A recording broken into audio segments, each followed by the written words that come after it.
atmosfer ya, dia perubahan keadaan atmosfer ya di slide yang sebelumnya itu ya, terhadap waktu ya. Kemudian dimasukkanlah persamaan gerak ya. Persamaan gerak dari hukum kedua Newton ya. Kemudian timbullah pergerakan apa? Pergerakan massa udara ya. Massa udara, kemudian ada lagi pressure gradient force atau gaya gradien tekanan ya. Kemudian gaya gradien tekanan, ada gravitasi, maka dikenalkanlah persamaan hidrostatik ya, atau keseimbangan hidrostatik. Nah, dari situlah muncul persamaan konservasi energi atau persamaan kekekalan energi. Yang awalnya dari persamaan hukum 2 Newton atau persamaan Navier-Stokes. Navier-Stokes equation. Kemudian berikutnya lagi ya, karena bumi itu berputar ya, maka dia perkenalkanlah efek Coriolis ya. Kemudian ada momentum angular ya. Segalanya menjadi semakin kompleks ya. Karena bumi itu punya surface permukaan, maka dia punya gaya gesek ya.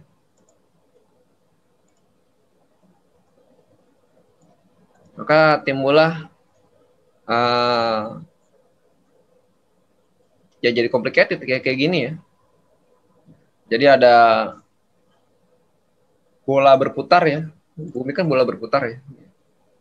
Jadi persamaan pada bola berputar kemudian disatukan dengan primitive equation ya. Jadi lebih rumit ya, complicated ya. Yang terakhir ini dia persamaannya bergantung pada lintang dan bujur.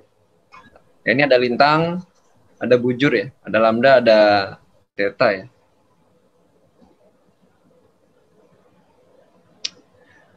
Kemudian ada juga vertical velocity ya. Vertical velocity ditimbulkan oleh hidrostatic balance ya, atau kesetimbangan hidrostatik karena perbedaan tekanan antar lapisan vertikal.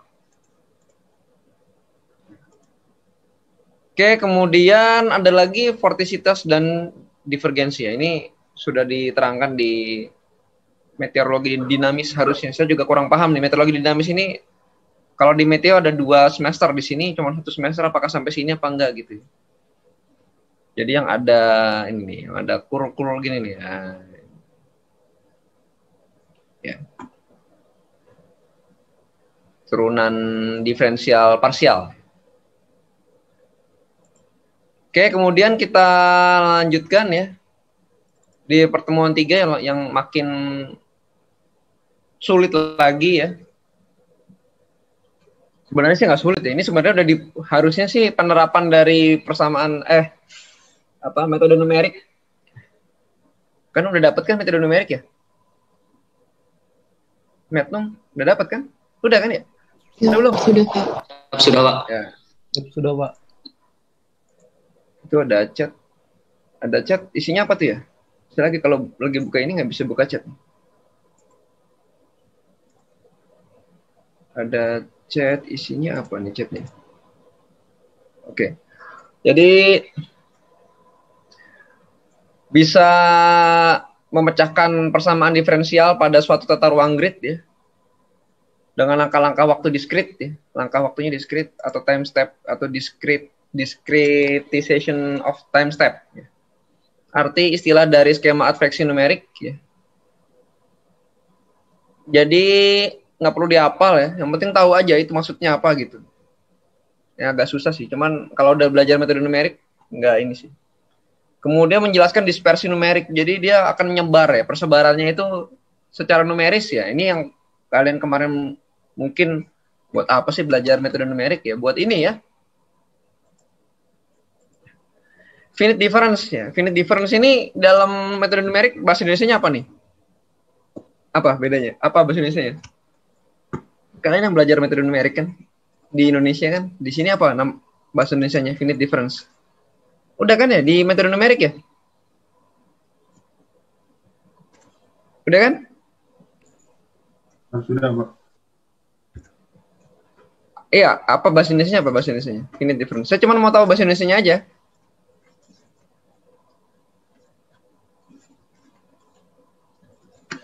Apa? Samanya dengan ini dibahas kan di metode numerik ya? Dibahas lah. Bahas nggak? Gimana? Dibahas nggak di metode numerik?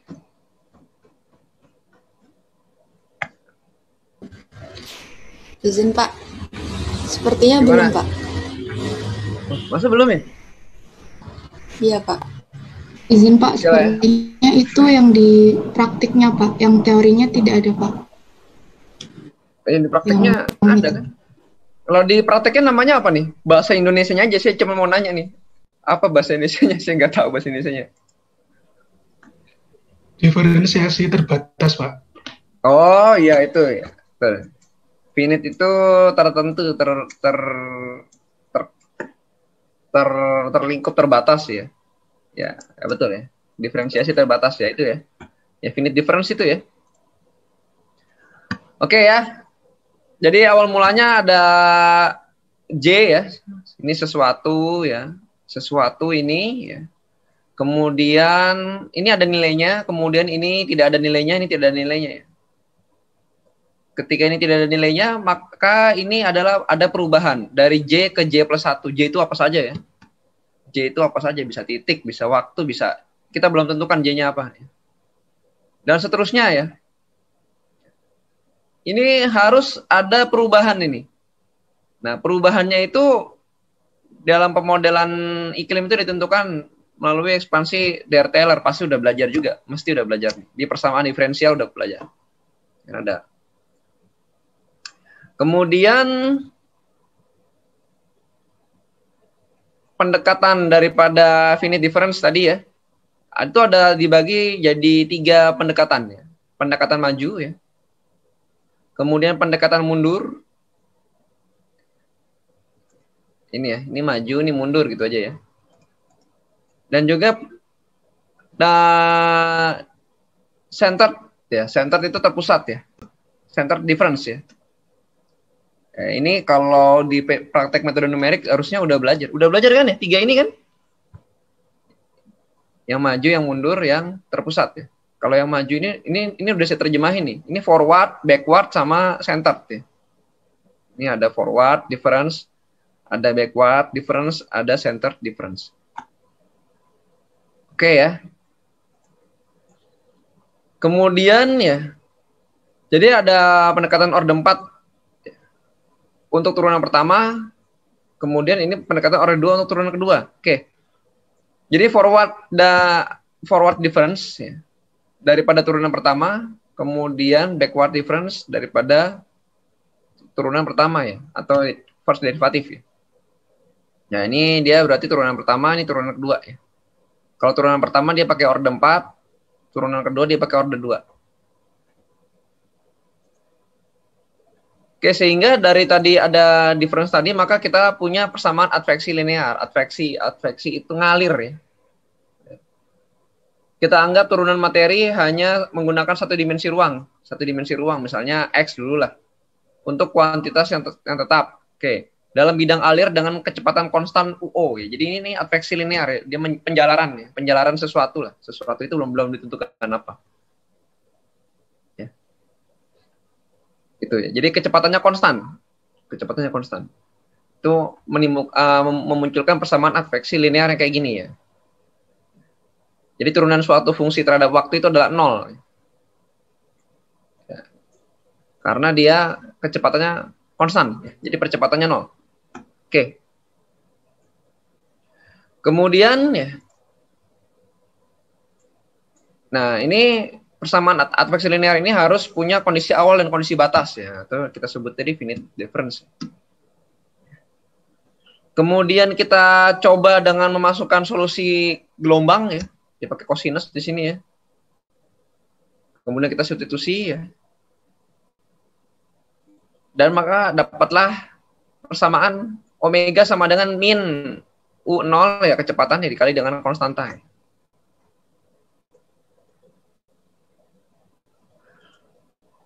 Ya, kemudian solusi dari persamaan adveksi linear ya, adveksi linear nih kebalik adalah tadi ya. fungsi dari X dari T ya, fungsi X dan T sama dengan kosinus Kx dikurang dengan U0 kali dengan KT. Ini sebenarnya adalah apa namanya, kalau kalian belajar fisika berapa tuh yang ada gelombangnya itu ya, ini ada gelombang ya, jadi dianggap sebagai gelombang adveksinya itu. Oke ya, jadi disetarakan dengan gelombang. Kemudian solusi umum adalah superposisi penjumlahan dari kosinus yang berbeda dengan panjang gelombang yang berbeda dan posisi yang berbeda ya di sepanjang sumbu X. Semua gelombang ini bergerak pada kecepatan yang sama. Jadi solusi umumnya adalah yang ini ya. Jadi kosinusnya ini nanti dibuat superposisi ya. Jadi kosinus adalah sebuah fungsi f. Untuk fungsi sembarang f ya, fungsi-fungsi ini merambat tanpa mengubah bentuknya. Jadi bentuknya nggak berubah. Yang disebut dengan dispersi bebas, jadi menyebar ya, menyebar. Jadi ada sesuatu nilai kemudian dia menyebar di ruang dan waktu. Itu namanya persamaan adveksi linear. Oke, kemudian untuk diskretisasi ruang ya, karena di dalam model ini dia hanya ada titik pengamatan itu berjarak sekian kilo dan sekian kilo atau sekian grid dengan sekian grid yang terlalu lebar, kemudian dia di antara grid itu mau kita hitung, maka kita mempertimbangkan diskretisasi ruang ya, atau apa diskretisasi itu, pemilahan lah. Diskret itu digini-giniin lah, itu namanya diskret, dipotong ya. Kalau kita menggunakan pendekatan diskretisasi ruang ya, maka persamaan linear adveksinya menjadi seperti ini ya. Ya, dengan memasukkan delta X diskretisasi ruang. Kalau yang ini tadi merupakan solusi dari yang finite difference yang center ya.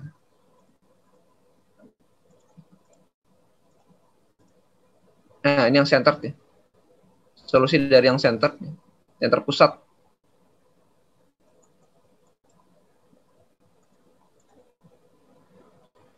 Kemudian untuk mencari solusi ya kita akan mencoba asumsi yang sama seperti dalam kasus kontinu ya. Ini dikembalikan lagi ke yang tadi. Ya. Dikembalikan lagi ke yang tadi. Kalau dia kontinu artinya ruangannya nggak diskret, dia terus. Ini karena ruangannya diskret, ini ruangannya diskret. Jadi ada kotak-kotak per grid-grid lah, per titik-titik X. Ya, ini kalau dia berbentuk kontinu, tapi kan ini kan kita patah-patahkan ya. Jadi kita diskretkan. Ya, ini ada di persamaan diferensial materinya. Jadi untuk mendekati turunan spasial menghasilkan dispersi untuk persamaan adveksi ya, yang bebas dispersi dalam bentuk kontinu. Jadi kita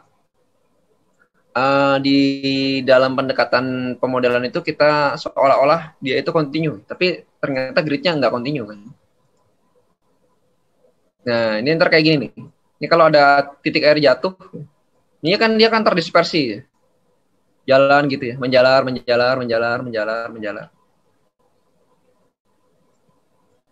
Nah, gelombang ini adalah suatu nilai. Ya, ini dari X ke X plus dan sekian dan X min sekian ya. Y plus sekian dan Y min sekian ya. Kemudian T-nya juga T sekian dan ini T0 ya. Jadi ini namanya dispersi dia. Nyebar gitu ya. Nah, ini ada dua persamaan ya. Yang satu adalah yang terdiskretisasi ya. Yang atas adalah ya persamaan kontinuitas.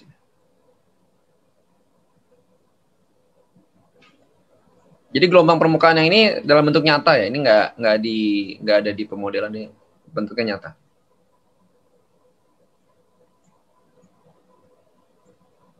Oke, kemudian diskretisasi waktu ya. Ini agak rumit. Leapfrog ya, skema leapfrog ya. Leapfrog itu lompat kodok. Kalau diterjemahin bahasa Indonesia. Kalau di metode numerik diajarin nggak ya leapfrog ya? Jadi ya ide awalnya itu dari pendekatan maju dari orde pertama ya. Kemudian dalam kombinasi dengan turunan spasial antar pusat ini akan mengarah pada persamaan adveksi sebagai berikut. Jadi kalau kita pakai skema finite difference yang standard ya, yang tadi ya, maka menghasilkan persamaan adveksinya seperti ini ya. Hal ini dapat ditunjukkan bahwa dengan persamaan ini setiap nilai akan tumbuh secara eksponensial, sehingga tidak ada solusi stabil. Nah, jadi kalau ada model yang tidak stabil, ya, hasilnya itu tidak dapat digunakan ya, akan sangat besar. Ya.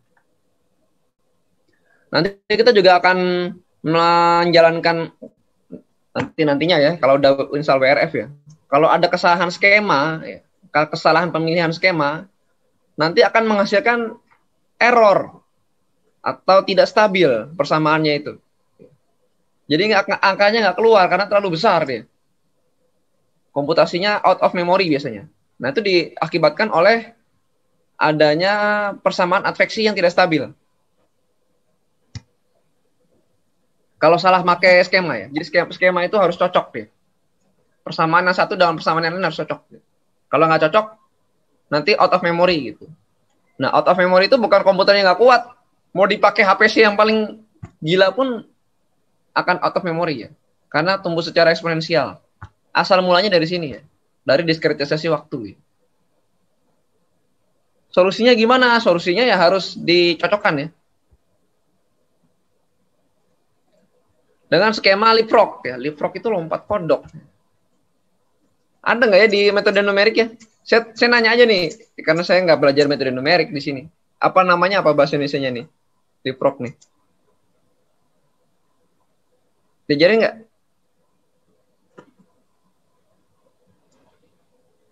Nggak diajarin ya? Belum, Pak. Izin, Pak. Baru dengar di sini, Pak. Baru dengar di sini ya? Oke, jadi skema lompatan ini adalah dia fungsi sesuatu, fungsi n+1 ya.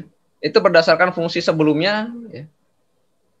Kemudian dikurang dengan suatu konstanta dikalikan fungsi yang saat ini pada titik ke depan dan pada titik ke belakang gitu ya. Agak susah juga nih, ini sebenarnya cuma notasi aja ya. Jadi fungsi di titik ini ya, di titik J pada nantinya itu T+1 ya, itu sama dengan fungsi di titik J yang tadi, yang sebelumnya, dikurang dengan konstanta dikalikan dengan fungsi di titik J+1 saat ini dan J+1 kemarin ya. Jadi yang mengaruhi perubahan keadaan di titik ini pada besoknya adalah perubahan pada titik ini sebelumnya, kemudian perubahan pada titik ini, waktu ini yang di depannya dan yang di belakangnya. Jadi ruang dan waktu mempengaruhi perubahan ya. Ruang dan waktu mempengaruhi perubahan. Itu ya. Jadi solusi yang paling stabil itu ya itu menggunakan kriteria CFL ya, Courant-Friedrich-Levi ya. Jadi ini ya. Jadi alfanya itu sama dengan kecepatannya itu ya, yang konstan itu dikali dengan delta T dibagi dengan delta X itu harus kurang dari 1. Kurang dari sama dengan 1. Nah, saya dulu ujiannya harus mencari nilai alfa ini ya. Jadi kalian nggak perlu seperti ini gitu ya. Ya, dulu harus dicari nih nilai alfanya berapa agar persamaan adveksi linear itu ya. Persamaan adveksi linear ini ya, ini menjadi stabil ya, harus dicari. Nanti kalau stabil baru bisa dikerjakan, baru bisa mengeluarkan output. Kalau nggak stabil nggak bisa. Ini bisa dijalani nggak ya?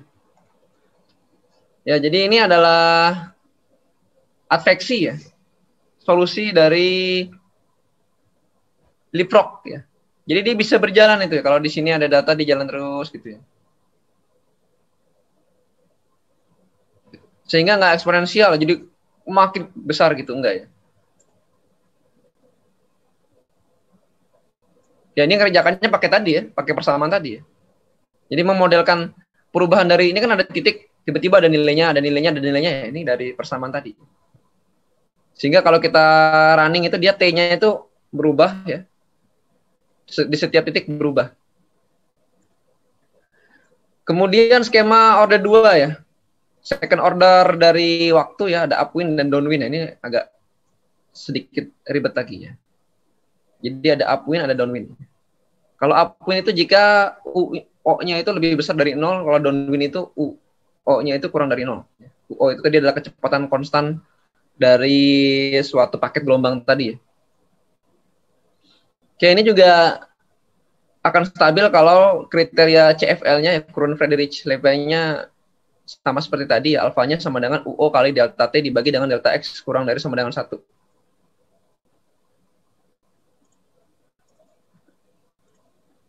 Oke, ini adalah fungsi yang upwind ya. Ya, perhatikan gimana dia berubah tuh ya.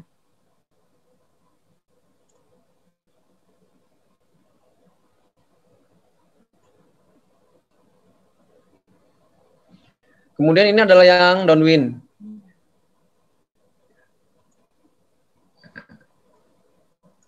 Berkurang langsung hancur dia.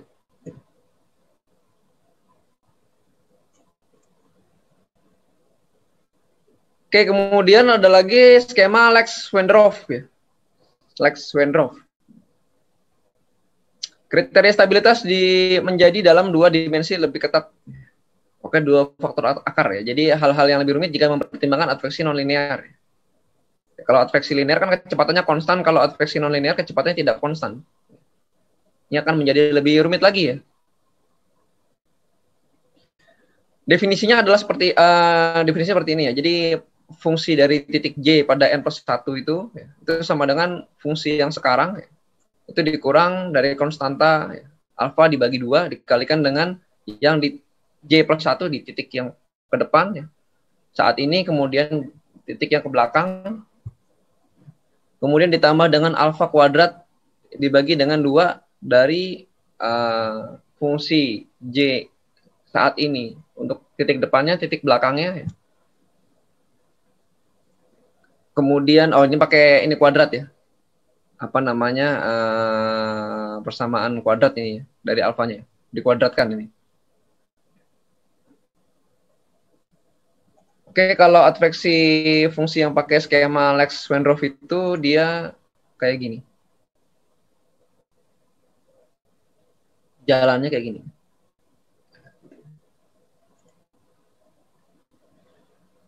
Jadi hasil skema adveksi yang berbeda ya, macam-macam ya.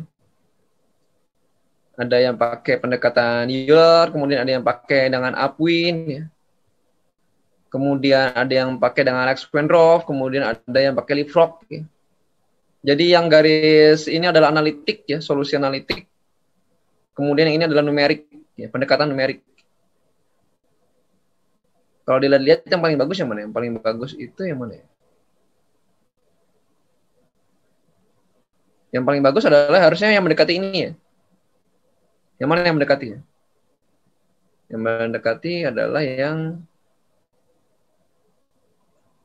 mana ya? Yang ini ya.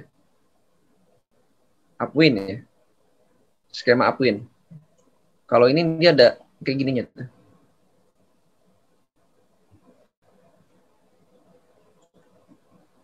Ya, ini adalah tadi adalah dari apa namanya? Kesetimbangan kesetimbangan lagi. Kestabilan persamaan ya. Dalam persamaan adveksi ya. Ini ada awal, kemudian pakai metode leapfrog, kemudian pakai implisit. Nah, persamaan inilah yang kalian pelajari di persamaan numerik ya. Numerik itu udah banyak banget. Numerik, jadi di semua itu diselesaikan tidak dengan analitik ya. Kalau dengan analitik, kapan kelarnya itu ya. Jadi diselesaikan dengan numerik. Pendekatan numerik ya. Jadi hanya pendekatan aja.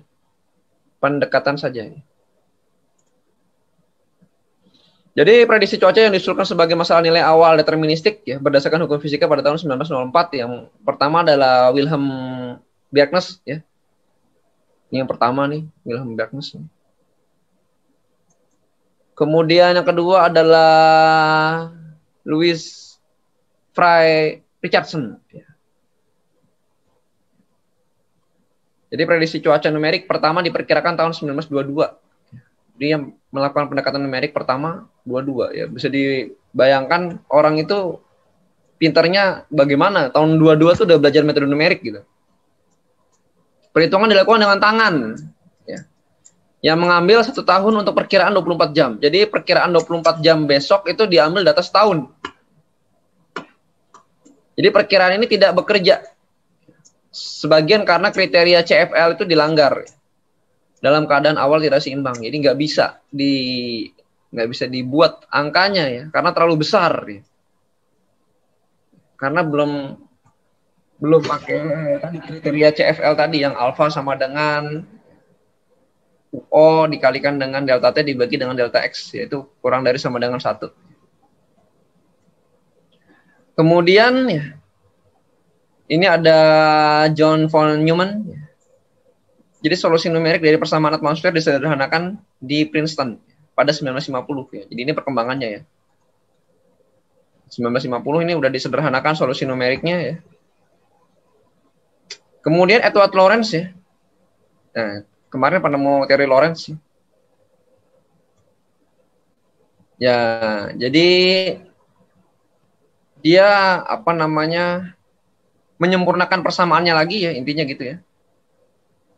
Sampai simulasi iklim global pertama dengan set persamaan gerak lengkap yang dibahas di pertemuan kemarin dan model fisika parametrisasi di Princeton pada tahun 1965 ya.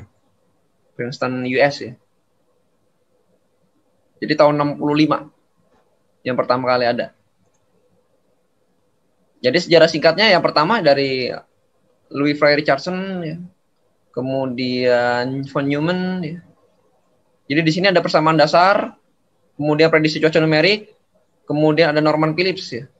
Percobaan sirkulasi umum pertama ya, 2 lapis, kuasi geostropis, kemudian model belahan bumi.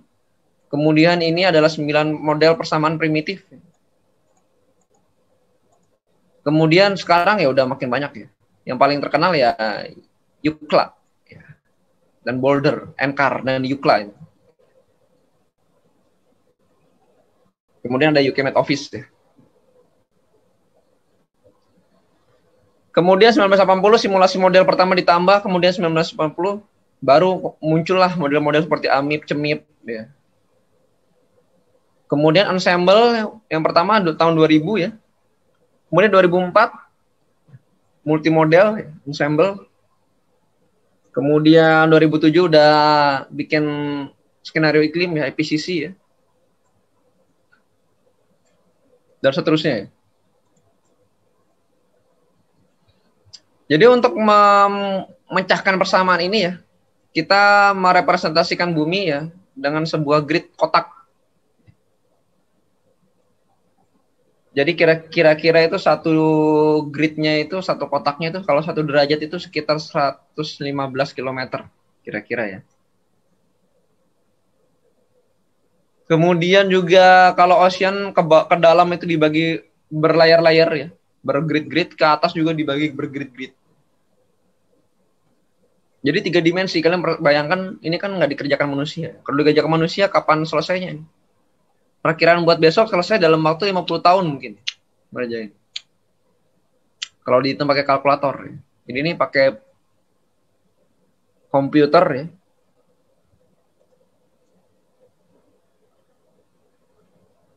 Ya ini distribusi alternatif ya. Ini nggak terlalu pengaruh di Indonesia sih sebenarnya. Kalau di lintang tinggi pengaruh ya, karena kotak di sini lebih kecil daripada kotak di sini nih. Ini kotaknya lama-lama ciut nih. Ciut gitu. Jadi kalau kita punya titik itu akan lebih rapat di daerah kutub dibandingkan daerah tropis. Titik gridnya ini ya. Nah ini harus ada solusi khusus.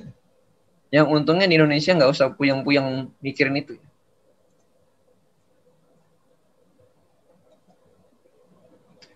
Kemudian koordinat sigma ya. Diskretisasi vertikalnya ini juga rumit sekali ya. Rumit sekali. Kalau koordinat yang lain itu memotong kontur permukaan, Z, P, kemudian kalau sigma tidak.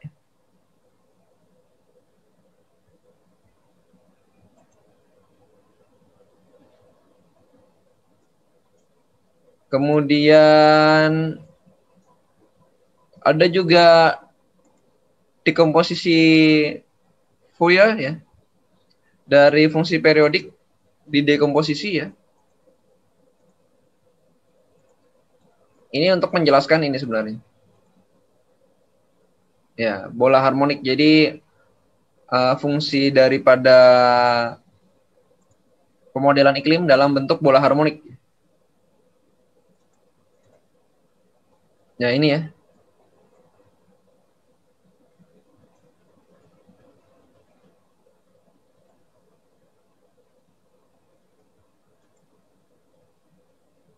Jadi ini apa namanya? Solusinya dalam bentuk bola ya. Dari persamaan yang sudah digabungkan tadi solusinya dalam bentuk bola. Ya. Solusi yang mana yang mau dipakai gitu kan.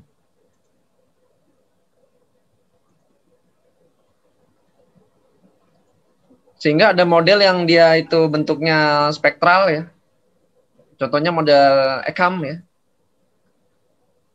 Disebut model spektral karena prognostik variabel suhu ya, divergensi, vortisitas, dan tekanan permukaan diwakili dalam horizontal oleh serangkaian bola harmonik yang dipotong. Jadi bumi ini dianggap bola-bola yang disusun, spektral. Ini adalah variabel X dalam ruang titik grid, kemudian ini adalah komponen spektral X-nya, kemudian ini adalah fungsi Legendre. Ya.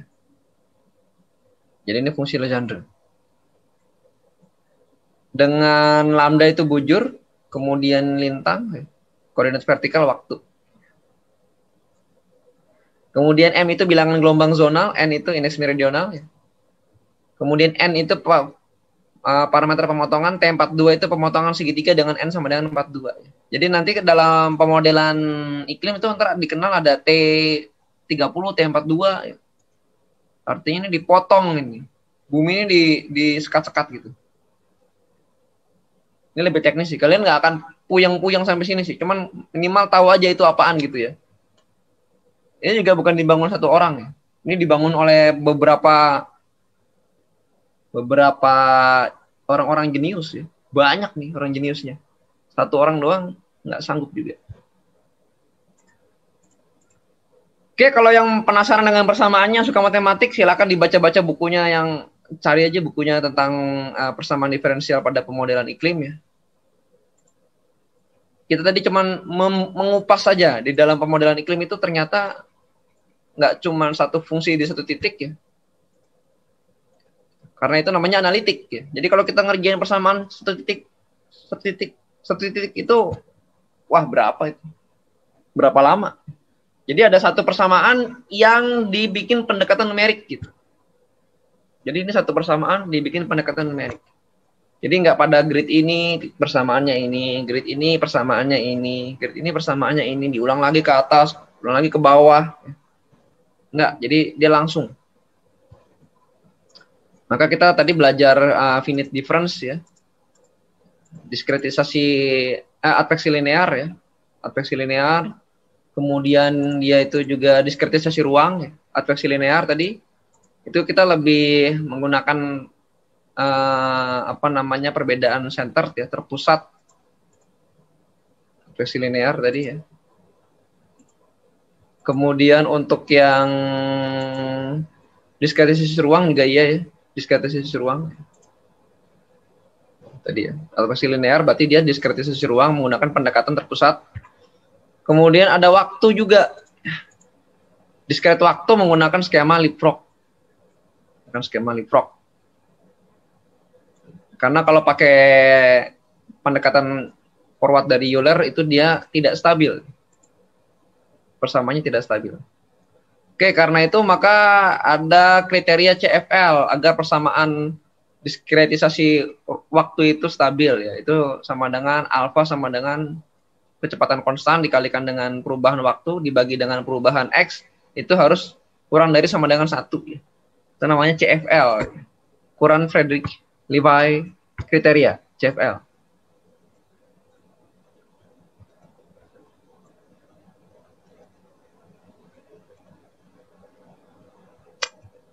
Terus ya menghasilkan ya beberapa skema adveksi ya. Ada upwind, downwind ya. Kemudian ada leapfrog.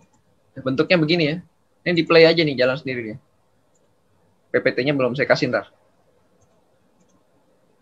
Kemudian ini kalau di analitik, jadi masing-masing nilai di titik itu dihitung dan waktunya ya. Kemudian ini yang pakai pendekatan numerik ya. Kalau yang kita lihat sih yang paling bagus sih ini kayaknya ya. Kalau ini kayaknya agak-agak gini gitu. Kemudian kita juga belajar perkembangan pemodelan ya dari zaman kapan ini ya. Ternyata pemodelan itu nggak mudah ya. Sulit. Ya, sulit. Ini pemodelan, jadi dalam model iklim itu tidak ada data observasinya, nggak ada. Nanti setelah dia diasimilasi, baru menghasilkan model reanalisis. Jadi pada model iklim tidak ada data observasi yang ditambahin terus gitu. Jadi yang lama aja, yang lama, gitu. Yang dulu-dulu.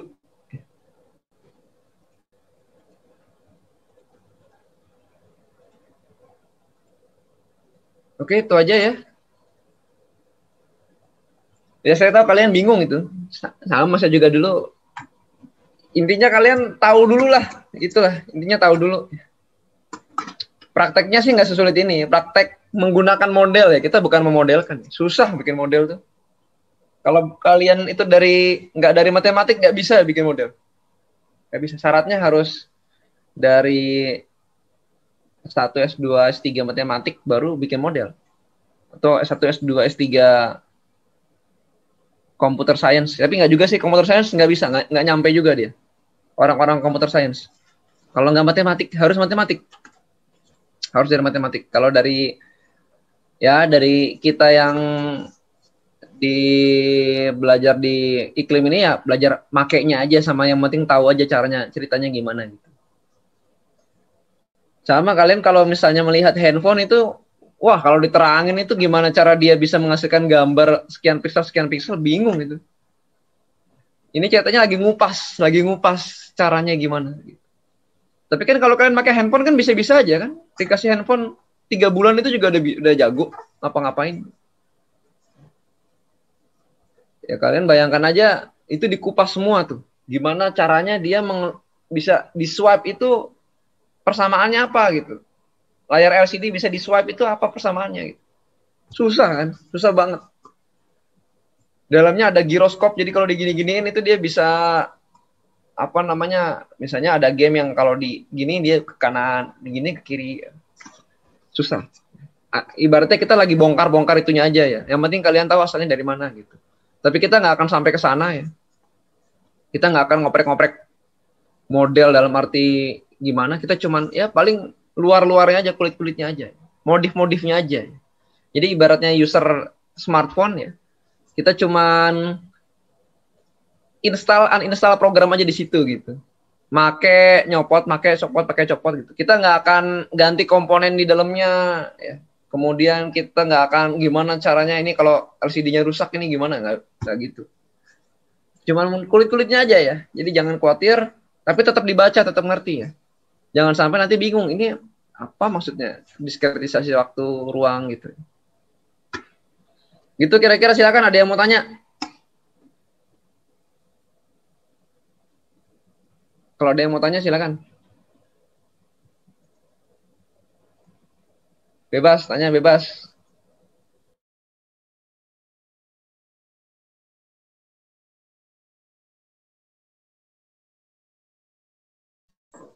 Izin Pak, izin bertanya Pak. Iya, gimana? Tanya apa? Izin Pak, kalau kan metode numerik itu selain digunakan di bidang klimatologi atau meteorologi juga, itu digunakan di bidang-bidang lain Pak, kayak statistik dan sebagainya. Nah, jadi yang saya tanyakan itu secara umum itu fungsi dari metode numerik itu untuk apa gitu Pak? Metode numerik ya? Ya aduh. Ya, Pak. Saya tahunya sih di pemodelan iklim aja. Di tempat lain ada kali ya, cuman saya nggak tahu sih, bukan dosen metode numerik soalnya. Ya intinya sih, kalau ditanya intinya ya berarti dia memecahkan ya, atau mencari solusi-solusi numerik aja gitu. Dari sebuah fungsi, intinya sih itu. Cuma kalau di tempat lain saya nggak tahu, beneran. Saya tahunya cuma di sini aja, cuma di model iklim aja. di tempat lain ya ada pasti ya. Cuman saya nggak tahu tuh. Ada.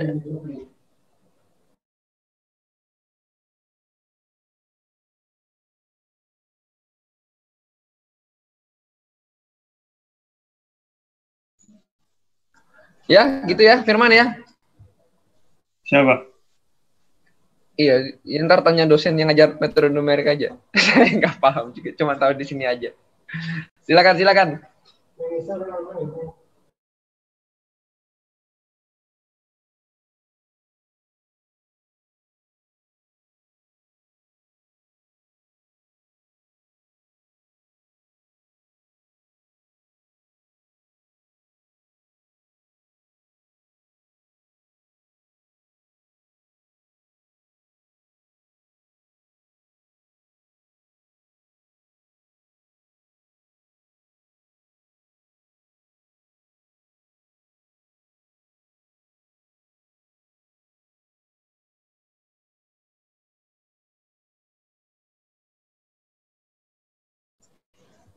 Gimana ada pertanyaan lagi? Ada nggak?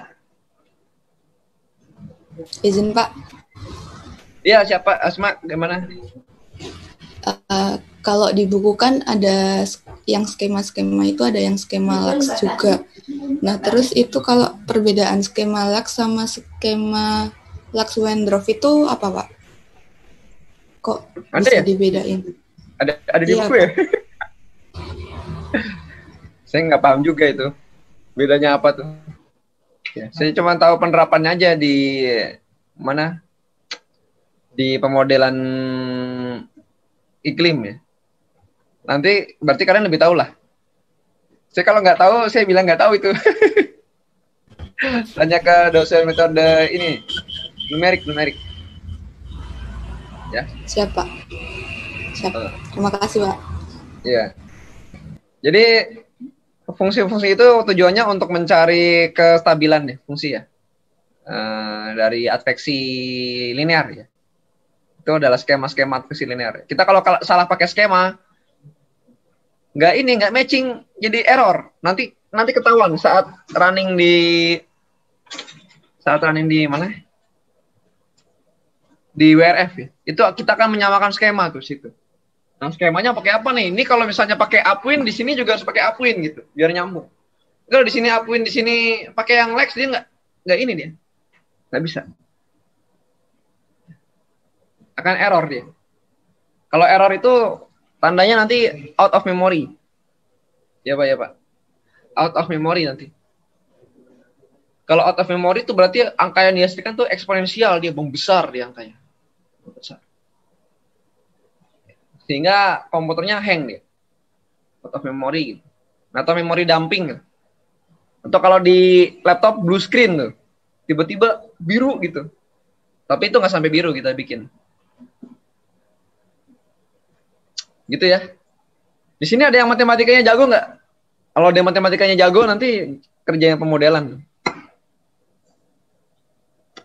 Kalau yang matematikanya jago mau tertarik ke pemodelan, ya kalian ke ini kampusnya Bu Okta tuh ya di apa namanya Hamburg ya.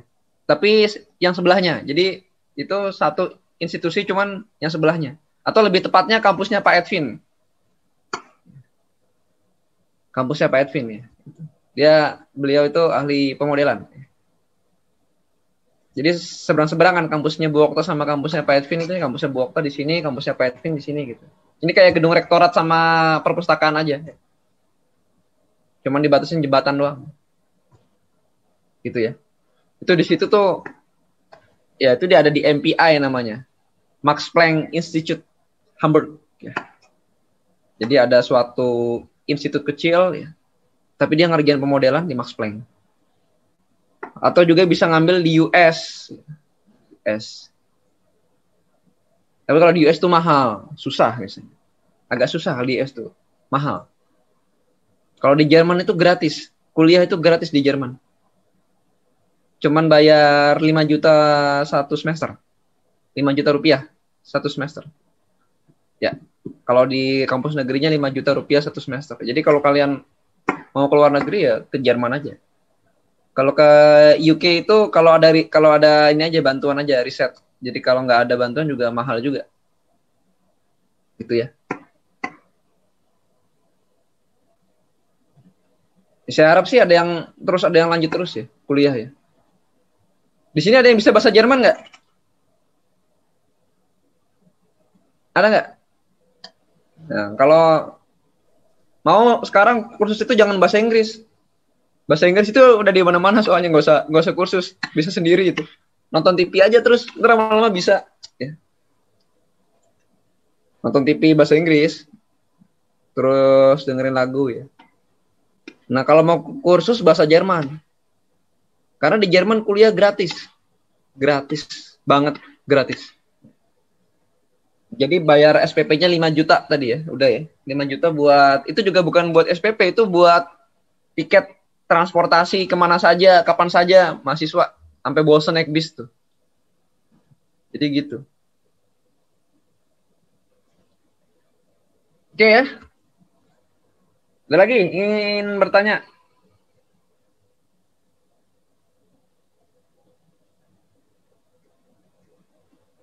Nggak ada? Ini kemarin udah dikasih tugas belum ya? Yang ini ya? Yang teori ya? Lupa saya.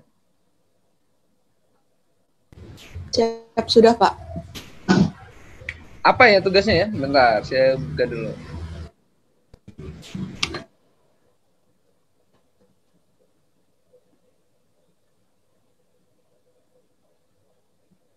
Pemodelan iklim teori. Oke ya, ada tuh Introduction of Climate Modeling. Oke, good. Bagus ya. Kemudian praktek pemodelan iklim numerik ya. Kalau tidak sampai jurnal nasional karya ilmiah, nanti akan jadi tugas aja. Maksudnya kalian bikin aja gitu. Tapi sampai kok ini cepat ini bikin ini cepat.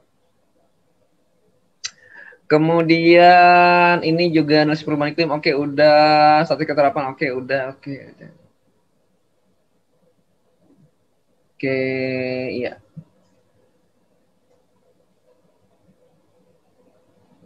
Yang praktek statistik keterapan kita ganti aja ya.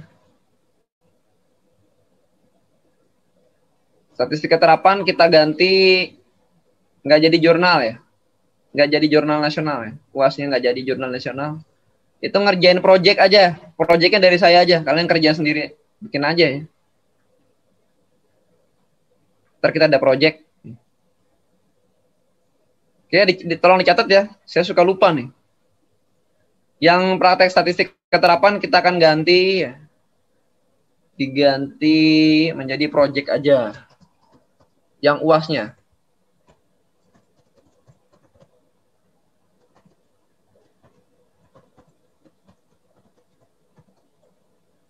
Terlalu susah. Kasihan, ntar ada 2 jurnal jadi stres juga. Jadi yang jurnal itu hanya pemodelan iklim numerik.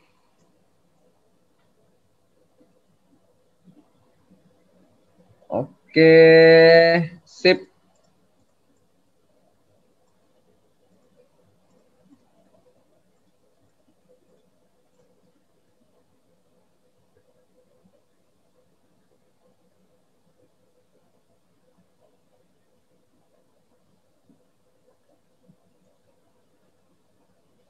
Oke, kalau nggak ada, itu aja. Nanti kita ketemu lagi jam 1:30.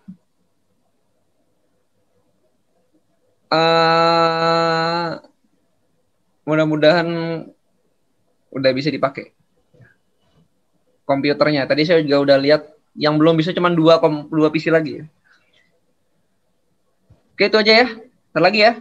Jangan lupa. Izin Pak. Iya. Tadi saya belum absen Pak. Oh, Jaringan iya, Pak. saya cek dulu. Terima kasih Pak sebelumnya Pak. Terima kasih Pak. Siapa yang belum absen nih? Banyak yang belum absen ya? Asma ada. Firman ada. Harasta ada nggak? Hadir Pak. Hilmi? Hadir Pak.